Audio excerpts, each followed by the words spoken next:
Assalamualaikum warahmatullahi wabarakatuh. Salam sejahtera untuk semuanya. Saya Pak Ali dari Inside Chamber. Kita lanjutkan lagi.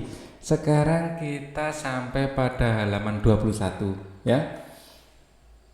Untuk IPA SMA kelas 10 kurikulum Merdeka. Untuk pembahasan yang lain ya bisa dilihat di playlist ini. Ya. Nah, playlist ini.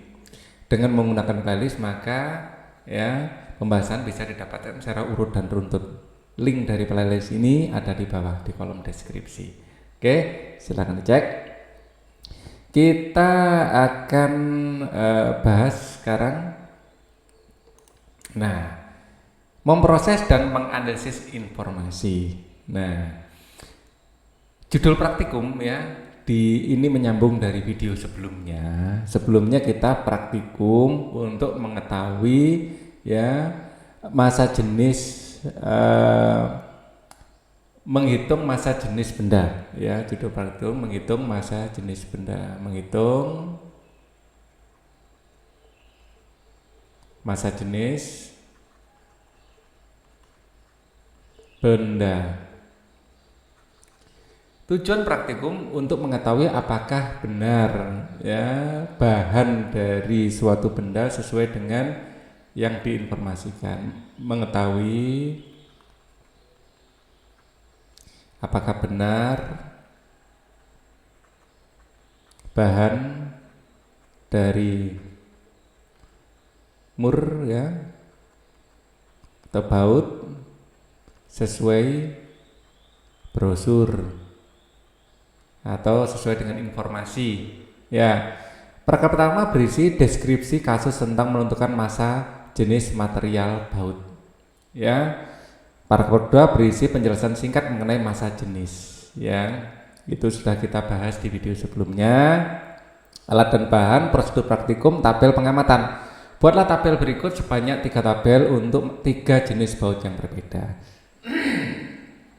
Ada jenis baut ya, jenis bautnya apa ya. Kita mungkin jenis bautnya adalah dari besi atau dari alloy, misalnya alloy ya, masa bautnya berapa ya. Jadi jenis bautnya mungkin alloy, ini semuanya sama sebenarnya ya, atau mungkin besi ya. Ini campuran, masanya berapa gram, kita hitung lebih dari sekali ya. Volume awal air ya, jadi volume akhir dari air kita hitung ya beberapa kali. Misalnya volume awalnya adalah 100 ya mililiter, 100 mililiter misalnya ini ya, 100 mililiter. Volume akhir misal ini 110 mililiter, mungkin ini 111 mililiter ya, mungkin ini 109 mililiter misalnya ini ya. Jadi ada variasi seperti ini. Jadi nanti volume baut tambahkan di sini sebenarnya volume baut. Jadi ini kalau volume awalnya 100 menjadi 110, volume bautnya adalah 110 kurangi 100 ya, 10 mililiter. Di sini mungkin 11 mililiter, ini 09 mililiter. Terlihat di sini ya, 09 ini yang nolnya bukan angka penting, 9-nya yang angka penting. Misalnya tulis 9 saja enggak apa-apa. 9 mililiter. Ada angka 0 di sini enggak penting. Nah, gitu ya. Oke. Nah, kemudian masa baut, buat tabel format berikut sebanyak 3 tabel untuk 3 jenis baut yang berbeda. Ya, kalian harus ngitung masa bautnya pakai timbangan. Ya, berapa gram di sini. Ya, dinyatakan dalam kilogram. Ya, ini juga nanti dinyatakan dalam liter sama dengan 0,001 liter kan gitu ya. Dan seterusnya. 1 2 3 10 0,1 0,01 ini ya 0,1 ya. Oke, jadi dibagi 10 dibagi 1000 10 dibagi 1000, 1, 2, 3 ya. Jadi ada satu angka 0,01. Oke ya. Nah, ini seterusnya dibikin ya, masa bautnya berapa dihitung, volumenya air dihitung ya. Kemudian rata-rata masa jenis ini dihitung juga. Masa jenisnya ini dihitung ya. Jadi di sini dengan rumus rho sama dengan massa dibagi volume. Ini harus benar-benar diukur ya. Jadi Pak Ali hanya bisa memberikan arahan saja, nggak bisa ngisi tabelnya, ini harus benar-benar dihitung ya. Kemudian setelah ketemu rho-nya, rata-rata rho ya. Nanti rho-nya ini anggap saja rho 1 ya, rho 2, rho 3, rho 4, rho 5. Jadi rata-rata dari rho nanti di sini, isian di sini rata-rata dari rho itu adalah rata-rata dari rho bar berarti ya, adalah rho 1 tambah rho 2 tambah rho 3 tambah rho 4 tambah rho 5 dibagi 5. Nanti hasilnya ya dimasukkan ke kolom sini.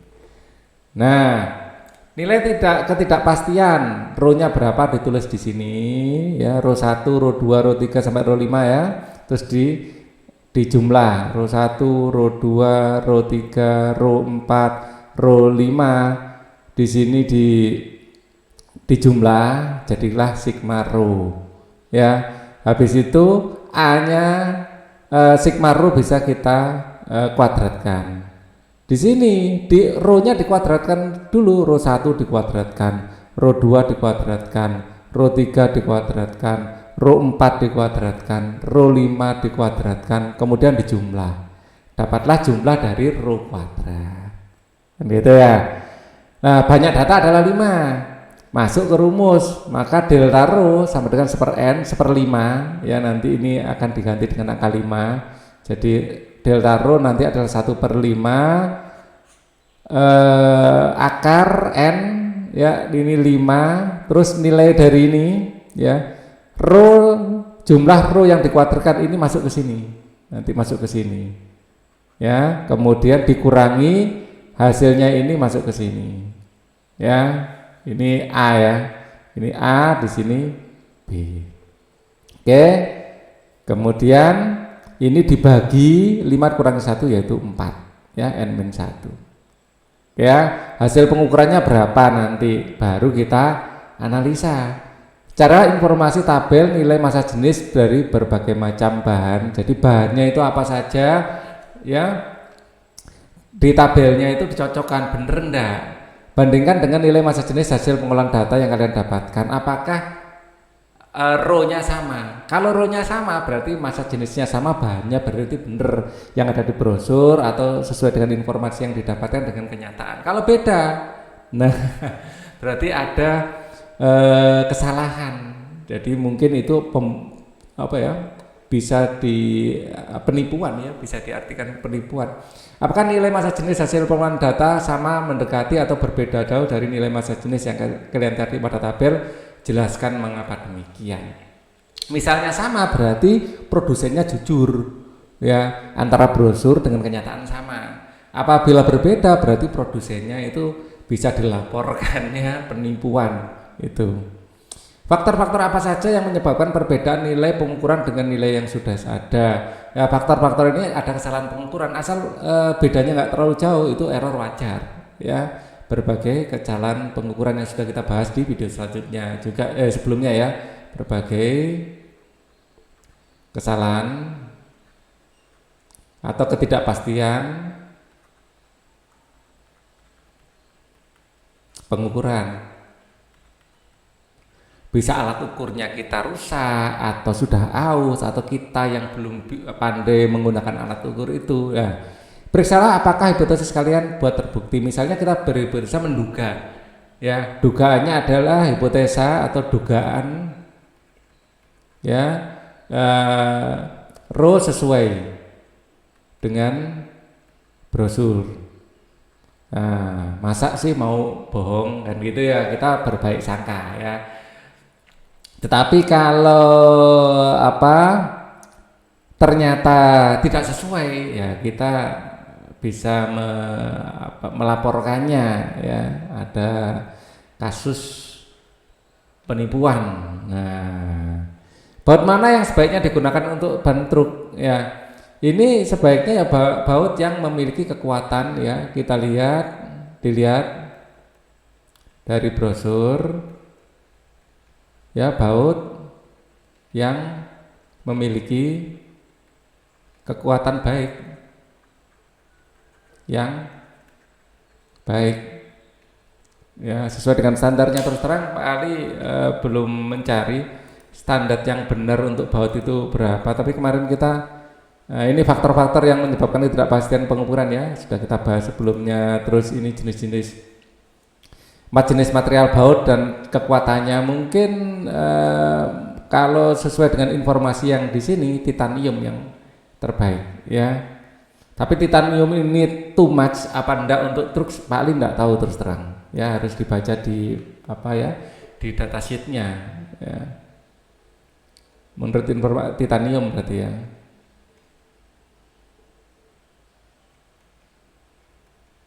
Ya, tapi tetap perlu dibandingkan ya kekuatan dari titanium ini dengan harga yang didapatkan. Yang pertama, yang jelas kekuatan itu harus lebih besar dari spesifikasi roda truk, harus lebih besar. Ya, mungkin kita bisa juga browsing di sini ya, kekuatan spesifikasi kekuatan baut pada roda truk ya, spesifikasi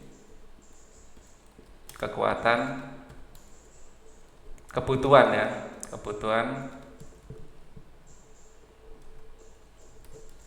kekuatan baut pada roda truk. Ya, kita lihat ada enggak informasinya. Menghitung baut roda truk Fuso. Ya, kencakan baut. Nah, mengenal jenis dan material atau ini ya, menghitung baut roda truk Fuso ini mungkin ya, kita lihat aja ada. Oh, sayang sekali tidak ada informasi yang instan gitu ya, perlu kita download. Kenapa baut roda mobil jumlahnya ada 4 atau 5? Nah, ini kita lihat, mungkin ada kebutuhan. Di sini kekuatannya ada ndak di sini? Wah, ternyata ndak bisa cepat Pak Ali dapatkan ya. Satu kali lagi, ada ndak kekuatannya? Pak Ali mencari spesifikasi kekuatan ya. Roda murah untuk buat kekuatan tinggi, nggak ada keterangan. Oke, konsumsi pengiringan protection waktu bahan ada stainless steel, baja. Spesifikasi kekuatannya sangat sekali tidak ada. Ini nih. Rincian aplikasi, nama merek, standar bahan, ya, waktu, nama produk. Nah, ini tidak ada ya. Disepuh, oksida hitam, pasif, heavy lainnya, baja karbon, ukuran ada, waktu pengiriman ada, sistem pengukuran ada, tempat asal, kemampuan ya 6.000 ton ya, kemampuan pasokan 6.000 ton. Oh, bukan itu ya. Rincian kemasan. Nah, di sini kekuatannya sudah tidak ada. Nah, enggak komplit ya. Oke, ternyata informasinya agak susah didapatkan.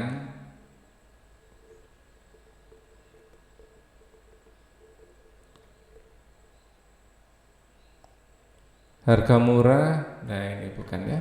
Ya sudah, pada intinya memang kita harus ada spesifikasi teknisnya. Misalnya kita memilih ini ya, paling tidak siap tadi, memilih titanium, kita harus sesuaikan. Di sini sampai 105.000 PSI. Ya, ini kelebihan, maksudnya too much apa enggak? Jadi kalau harganya terlalu mahal dengan misalnya truk itu butuh hanya 1.000 saja, jangan pakai titanium, kita pakai alternatif yang lain. Ya, di sini 150 misalnya butuhnya cuman 30.000 ya.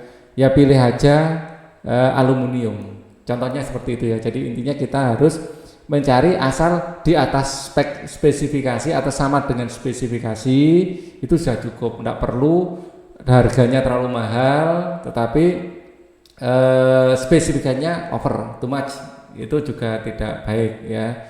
Kita costnya terlalu tinggi. Intinya itu yang ingin disampaikan Pak Ali ya. Datanya Pak Ali belum punya. Nah, dan kebetulan tidak siap ini tadi.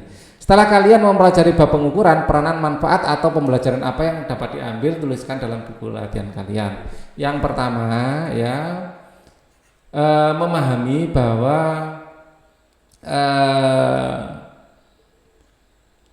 peranan atau manfaat pembelajaran apa yang dapat diambil kalau kita belajar pengukuran, memahami tingkat akurasi yang berbeda dari alat ukur yang berbeda.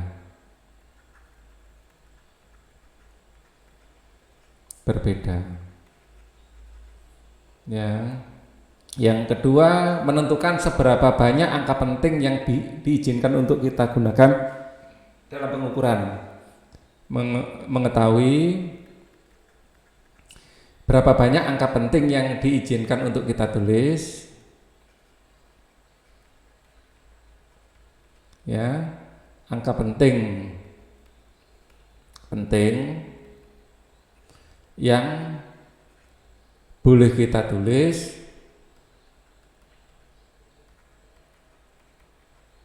ya, menurut berdasar atau menurut tingkat kesalahan ukur, tingkat ketidakpastian pengukuran.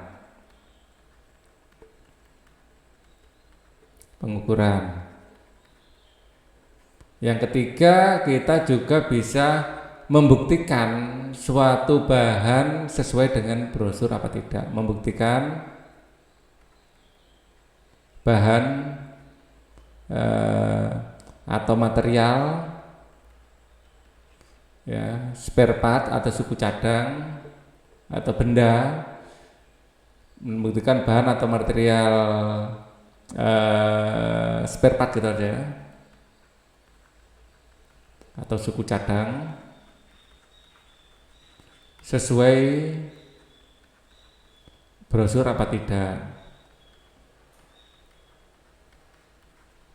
ya, dengan melihat masa jenisnya. Jadi kalau kita khawatir dibohongi terhadap material produk tertentu, caranya adalah dengan mengeceknya apakah masa jenis yang ada di brosur sama dengan hitung-hitungan kita sendiri. Jawablah pertanyaan berikut ini. Bacaan untuk mengerjakan soal nomor 1 sampai 5. Baca cuplikan berita tersebut. Ini dari tempo.co. Inilah cara mengenali timbangan dicurangi pedagang. Petugas Dinas Perindustrian dan Perdagangan Jawa Timur menggelar tera ulang timbangan ya. Tera ulang ini sama dengan kalibrasi ulang ya. Tera ulang timbangan di kantor Kecamatan Kamal, Kabupaten Bangkalan, Jawa Timur, Selasa 3 November 2015. Puluhan pedagang di Pasar Kamal dan pemilik toko kelontong datang membawa timbangan mereka untuk diservis. Ya, bukan dilayani ya, di sini diservis, dibetulkan. Ya, dilayani dalam proses pembetulan mungkin gitu ya. Mayoritas timbangan yang dibawa tidak sesuai dengan standar nasional. Ya, tidak sesuai dengan standar nasional. Kata dari petugas tera dari Unit Pelaksanaan Tugas Bidang Kemeteorologian dan Pamekasan Dinas Perindustrian dan Perdagangan Jawa Timur. Menurut dia, banyak hal yang menyebabkan timbangan pedagang tidak sesuai dengan standar nasional, diantaranya cara pemakaian yang tidak tepat dan lain-lain. Tentu ada yang sengaja diakali, tapi mayoritas yang membawa ke sini karena faktor alam, yaitu karatan. Ya, jadi aus ya, sehingga timbangan berubah melewati batas toleransi selisih sebesar 20 gram untuk timbangan 5 kilo. Jadi setiap kita menimbang 5 kilo ya, kelebihan atau kekurangan dari timbangan itu maksimal 20 gram. Kalau lebih dari itu timbangan dianggap tidak layak. Sementara itu Komarudin, salah satu petugas Tera, menyebut ciri-ciri timbangan yang diakali pedagang. Menurut dia, bila pedagang buah atau pedagang sembako selalu meletakkan batu kiloan di atas timbangan, patut dicurigai timbangan tersebut telah diakali. Sementara itu Sukron, pedagang di Pasar Kamal, meminta Tera ulang tidak dilakukan sekali dalam setahun sebab kerusakan timbangan selalu membuat dia tekor. Kalau bisa petugas Tera di setiap kecamatan, jadi kapanpun rusak timbangan bisa langsung diperbaiki, ucapnya. Soal biaya Tera, Sukron mengatakan tidak mahal. Untuk timbangan 5 kg hanya dikenai biaya 6.500 per unit. Nah, mari kita jawab pertanyaan-pertanyaannya. Nah, untuk menjawab pertanyaan ini, bacanya biar enak, saya ambil dari sini bacaannya. Ya, dari sumber aslinya. Nah, ini ya. Oke, pertanyaan pertama. Kesalahan pengukuran yang disebabkan pada paragraf ketiga, kalimat ketiga, termasuk kesalahan pengukuran akibat yang aus tadi ya, paragraf ketiga. Ini paragraf pertama, paragraf kedua ini ya.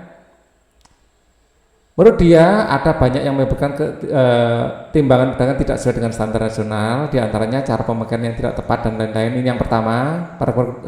Yang kedua, tentu ada yang sengaja diakali. Yang ketiga, tapi mayoritas dibawa ke sini karena faktor alam, yaitu karatan. Kalimat ketiga. Ya, jadi ini adalah kesalahan sistematik. Ya, sistematik. Karena alasan karatan atau aus, dan lain-lain adalah kesalahan karena faktor alat.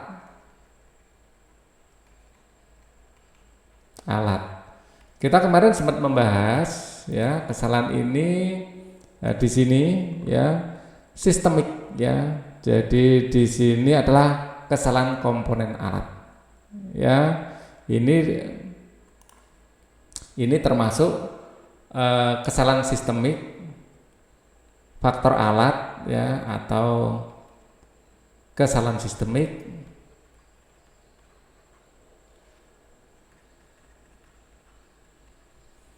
Karatan, aus, dan lain-lain adalah kesalahan karena faktor alat atau kesalahan sistemik ya.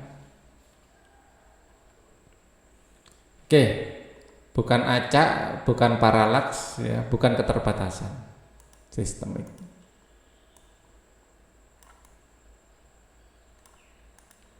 Kesalahan pengukuran yang disebabkan paragraf ketiga kalimat pertama ya, kalimat pertama mana tadi dari sini ya, kalimat pertama, menurut dia banyak yang menyebabkan timbangan pedagang tidak sesuai dengan standar nasional, diantaranya cara pemakaian yang tidak tepat dan lain-lain. Cara pemakaian yang tidak tepat itu human error ya, ini termasuk keterbatasan keterampilan pengamat ya. Jadi kalau di yang kemarin itu yang pertama ya, masuk kesalahan umum sebenarnya. Keterbatasan pengamat saat melakukan pengukuran. Nah, ini karena skillnya kurang dan lain-lain ya. Keterbatasan keterampilan pengamat. Alasan ya. Nah, ini sesuai dengan yang di sini. Ya. Cara pemakaian yang tidak tepat dan lain-lain. Kesalahan tersebut karena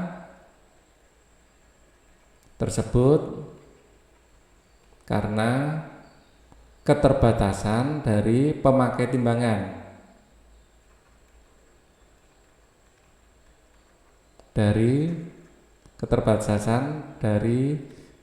pemakai timbangan ya, mungkin human error ya, ya. Ini disebabkan mungkin karena keterampilan atau salah baca. Ini karena keterampilan yang kurang atau salah baca.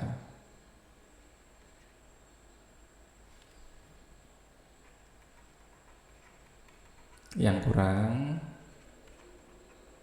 atau salah baca.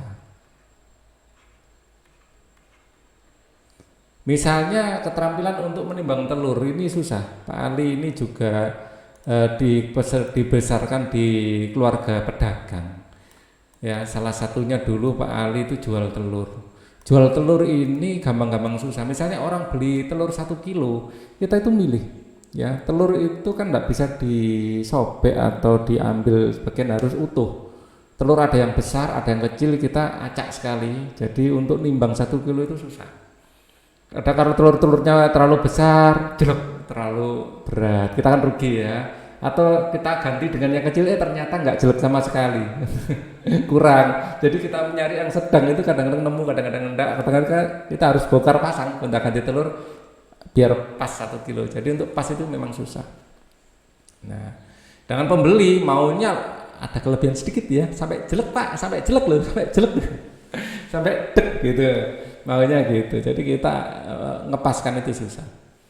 Paragraf 3, kalimat ketiga menyebutkan bahwa kesalahan akibat faktor karatan menyebabkan keseimbangan berubah melewati batas toleransi, ya, selisih 20 gram untuk 5 kg. Artinya persentase ketidakpastian relatifnya, ketidakpastian relatif persentasenya ya 20, ya, delta X ini melewati batas toleransi selisih sebesar 20 gram ya. 20 gram per 5 kg ini menjadi 5.000 gram. 1 kilo kan 1.000 gram ya, kali 100%. Ya, ini dicoret nolnya 1, dicoret nolnya 1, dicoret nolnya 2, coret nolnya 2, tinggal 2/5%. Ya, 1/5 itu sama dengan 0,2. Jadi ini 2 dikali 0,2, 0,4. Ya, 0,4%. Nah, kalau 0,4% ini yang benar. Ya, 0,40 ya, gitu. Sama saja. Nah, cara pengerjaan ya, ini tadi barusan dikerjakan ya. Jadi delta X-nya adalah intinya delta X ya, delta X selisih sama dengan selisih dibagi berat ya, berat awal kali 100%. Nah, ini masih ada soal lagi, ternyata ruangnya masih tersedia banyak. Ini saya naikkan ke atas. Nah, seorang membeli telur sebanyak 5 kilo. Seseorang membeli telur sebanyak 5 kg dengan harga per kilogramnya adalah 24.000. Telur tersebut ditimbang dengan menggunakan timbangan yang berkarat seperti dijelaskan pada soal nomor 2. Maka kerugian yang ditanggung pembeli akibat kesalahan pengukuran tersebut adalah, nah, dia selisih 20 gram. Ya, jadi 20 gram dibagi ya 0,4/100, 0,4% kali 24.000. Persen itu adalah per 100, jadi 0,4 ya per 100 kali 24.000. Ini kita coret nolnya 2, kita coret nolnya 2, kita sumbangkan nolnya 1, berarti 4 kali 24, boleh ya, kayak ini dibagi 10, ini kali 10, boleh seperti itu. Nah, ini kita kalikan 4 kali 4, 16, nyimpen 1, ya, 4 kali 2, 8, tambah 1, 9. 96, loh, udah ada. Sebentar, harusnya ini perbandingan selisih dibagi berat awal kali 24.000 kali 100%. Sebentar, Bapak Ali salah ini. Seorang membeli telur sebanyak 5 kilo, ya standarnya kan 5 kilo ya, dengan harga per kilogram. Oh, harga per kilogramnya 24.000, ya ampun. Ya, per kilogram berarti dikalikan 5. Dikalikan 5. Maaf. Ya. Jadi kan 5 kilo ya. Dikali 5. Dikali 5 dikali 5, ya. Jadi kerugian. Karena ini adalah harga per kilonya, kan gitu ya. Ya, caranya kalikan 5 kali 4 dulu, 20 kali 24, ya. Jadi 2 kali 4 adalah, nolnya kita abaikan dulu, ya. 2 kali 4 ini 8, 2 kali 2 4. Terus nolnya baru dikasihkan sini, 480. Ya, ini. Nah. Lanjut, masih ada. Oke, kita tarik ke atas. Biar hemat tempat. Nomor 5. Sebentar. Casnya mau habis. Kalian adalah seorang pedagang sukses. Kalian memahami konsep pengukuran dalam fisika. Bagaimana kalian harus bersikap terkait dengan pengukuran? Jelaskan alasan kalian. Pengukuran harus dilakukan dengan timbangan yang benar,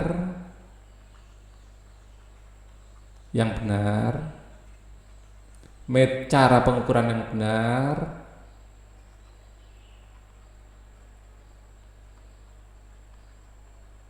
ya. Jadi timbangannya benar, cara pengukurannya benar, ya. Nah ini, dan gitu aja, dan cara pengukurannya benar. Alasan, alasan.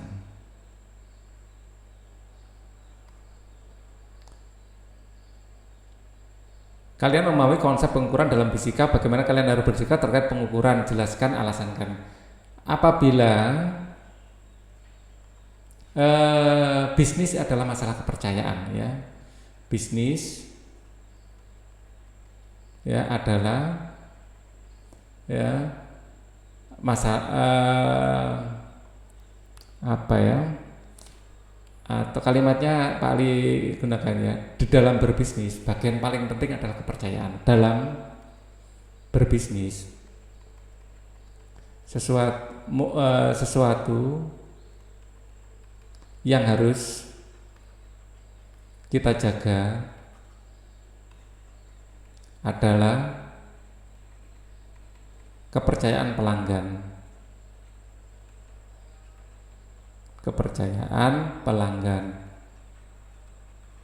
Ya, pelanggan akan puas jika kita jujur, ya, akan puas jika kita jujur. Ya, sekali kita berbuat curang maka kita akan selamanya ditinggalkan, ya. Kita ketahuan curang,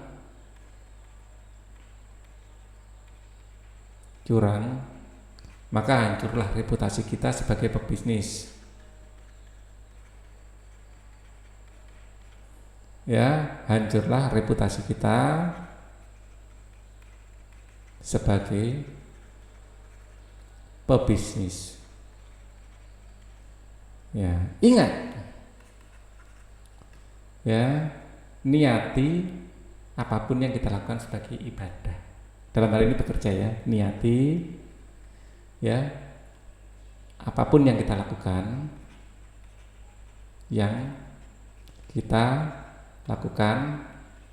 sebagai ibadah. Dalam konteks ini adalah bekerja, ya, dalam konteks ini bekerja atau berbisnis.